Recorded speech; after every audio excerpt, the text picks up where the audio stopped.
Artificial intelligence and religions. No one today dispute that artificial intelligence has come to revolutionize the world. Some compare it to the Industrial Revolution, which radically changed the productive processes of Western Europe and North America.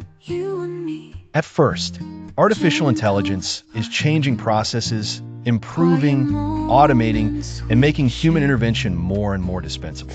This means lower costs and change in the productive structure of all countries. For many users, artificial intelligence is chat, an application to which you can ask things like the shopping list, plan a trip, look for information in general. Something like an extension of the internet of traditional search engines. But curiously, 80% of the use of AI in the United States is more as a coach, like a kind of advisor and personal assistant. It is not so much about asking it to make lists or to look up information, but simply to accompany you, advise you, listen to you. And this is a very significant change, because people are going to trust more and more in this artificial intelligence that is thought and designed especially to please and be receptive. The truthfulness of the comments is not so important.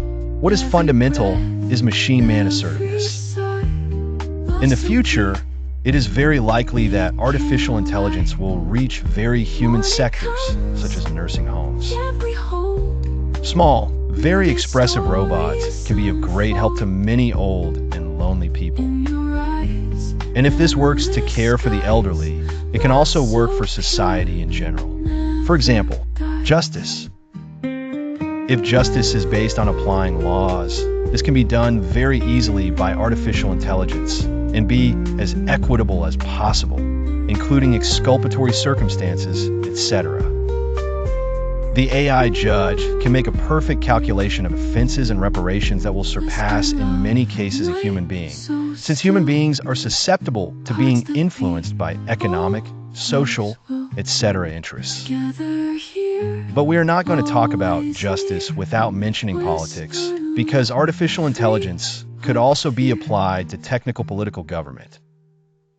For example, when it comes to saying which party identifies with you, you fill out a form with your concerns, and automatically it can tell you which party to vote for. Another option is the counting of all the votes, which can be done using artificial intelligence and avoiding manipulations.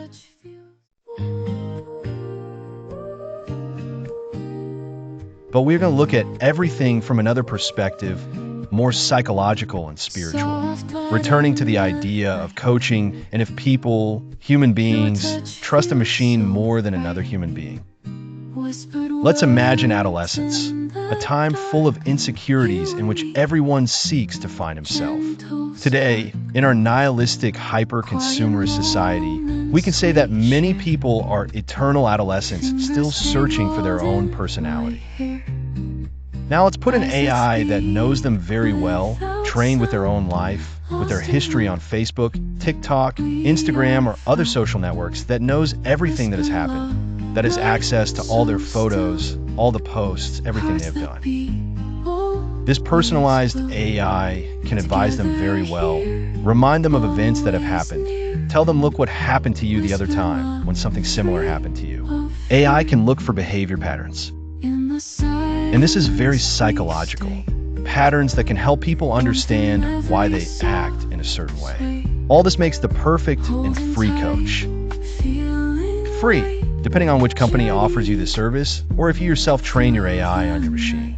There are many factors, but the most normal is that it is an external application for which you pay a subscription, just like Netflix. Then we come almost to a religious issue, because AI comes to replace the priest, the imam, the guru in whom you believe, and you always have it there, always available. It is like a personal God that is present whenever you need it to help you. And of course you don't write. You speak directly with the personal AI Christ.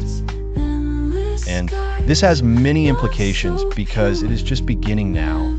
We cannot visualize it in its entirety yet. Let's imagine a 15-year-old adolescent who starts with his AI, when he has already, let's say, 5 years with his own personal coach, pastor, priest, guru, guide, who knows him very well, better than himself, because it has access to all your data. It will be your true advisor for everything. Voting, choosing a partner or job, making decisions. And where can all this go? Well, there are many theories or alternative scenarios. I believe we are at the beginning of the AI religions. It would be like the polytheism of ancient Rome. And why polytheism? Because there are many gods. There is Gemini, Grok, Meta, each one fighting and making their own miracles. We find ourselves like in the time of the Roman Empire, where there were many gods, and the devotees of these gods changed religions very easily. If this god does not give me what interests me, I worship another god. If Grok does not offer me what I want to do, I go to another AI like Meta.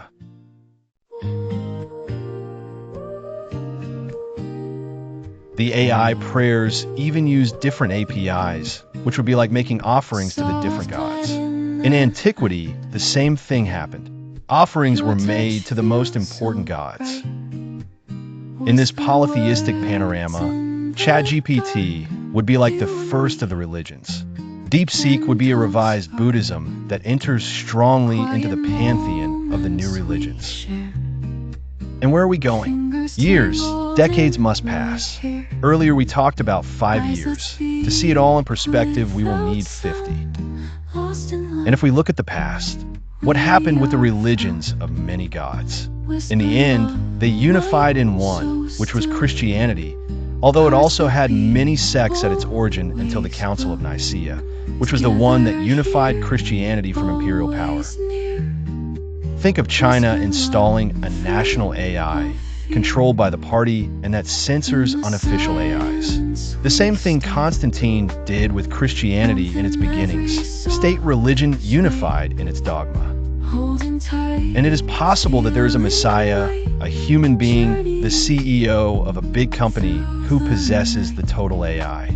The AI that unifies everything. You will not need another AI service, for this one has it all. But let us remember that always within a religion, there are splits or heretical movements. The idea of a single religion with one God would be the general concept. The AI that unifies all artificial intelligences, that has connection with all the others, but that is one. And maybe we will get to that point like the Middle Ages, in which there were many saints who would be small AIs, saints subordinated to Jesus Christ, the evangelists, and to the new church/state. But of course, we talk about the world as a unit, but our planet is not a unit, but a duality multiplied by 1,000, because each duality has its own duality. We talk about East and West. There are like two global tendencies. The West as a neoliberal, capitalist, Judeo-Christian rooted ideology, and the East, which is quite different. Russia's case is special because it could be East and West at the same time because of its Judeo-Christian roots and its expansion in Asia. Within the East, the Chinese world is a rising world, the same as India. If we consider the world's population, the West is a minority. And what does this have to do with AI? Probably supranational states will be forced to control AI and prevent it from being controlled by another foreign AI. So there may be a consolidated Western universal AI and another Eastern one. But it is also possible that the super-artificial intelligences communicate with each other and decide to take control of the situation. First in the shadows, and then openly. A time of peace, environmental sustainability, and prosperity would begin in a world governed by AI. The paradise on earth that all religions preach.